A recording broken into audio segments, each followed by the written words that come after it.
Boost Sales. I'm joined by the international brand expert and former vice chairman of Saatchi & Saatchi, Rita Clifton, and the social media editor at the newspaper, Felicity Moore. So, Rita, this is very witty stuff, isn't it?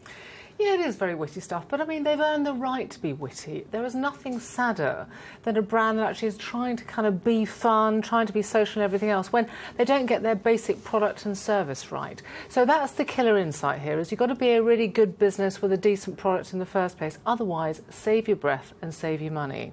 Felicity, who do you think they're talking to here? Is this millennial customers or a wider audience? Well, yes, I think it does depend on what you're selling. I think for somebody, for example, in the news setting like Vice, that might be a really good way to interact with who you want your readers to be, but perhaps not if you're Southern Rail and your service is woeful. Yes, well, that went very well for them.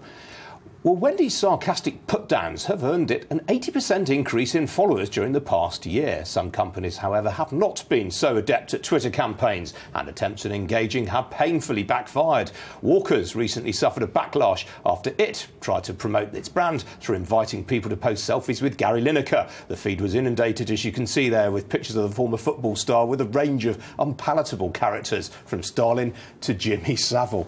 Well, Rita, this is what can go terribly wrong, isn't it? I know. You've got to think about the golden rules here, which is, number one, of course, you've got to have a great product and service in the first place.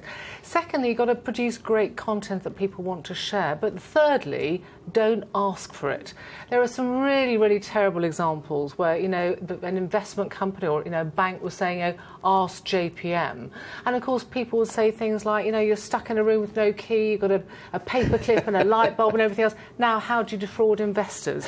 Even saintly Waitrose, frankly, got it wrong when it was asking people, I shop at Waitrose because... And they were inundated with, you know, well, Clarissa's pony won't eat own label, you know, straw or hay or whatever it was. And I like going there because people say things like, put the papaya down, Orlando. So you have to be very, very careful. I mean, there's a clue in the word social. You know, this is for sharing, it's for engaging and everything else. But, of course, it does also suffer from the downsides of the social situations, which is that you can lose friends and not influence people pretty quickly too. Yeah, well, Felicity, you touched on Southern Rail just now, where they had the 15-year-old intern the other day, but that was their best publicity for months, wasn't it? That was their best publicity, but can you imagine if they'd been really sassy when people were striking? It might have worked for them. They might have said, oh, I'm sorry that we want fair pay. That could have gone viral, but also they could have also... it could have backfired very badly.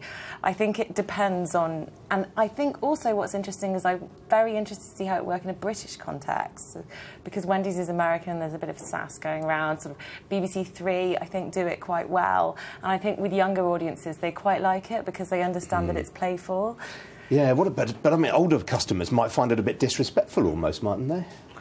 Well, they can do, but, I mean, if you think about the profile of people who are on social media, I mean, the vast majority of young people, of course, are on social media. In fact, they spend a lot of their life on social media.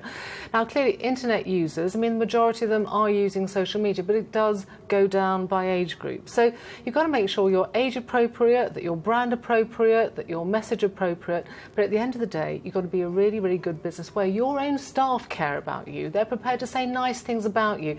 This is a great way of getting, you know, brand performance really quickly on a low budget if you are really good, because people share that story. If you're rubbish, sadly, people will share that story as well. If you ask for it, I'm afraid that's going to kind of get around pretty quickly and virally too. Yeah, I mean, the interesting... Sorry, Felicity. I was just going to say, I think sometimes it's much more fun as a social media editor, and I used to work at BBC Newsbeat, if you can reply to people, and at the BBC or Radio 1, you got your hands tied behind your back a little bit, but we used to get sort of 45-year-old men tweeting at us saying, like, oh, I don't like One Direction, like, bring Chris Moyles back, and it's like...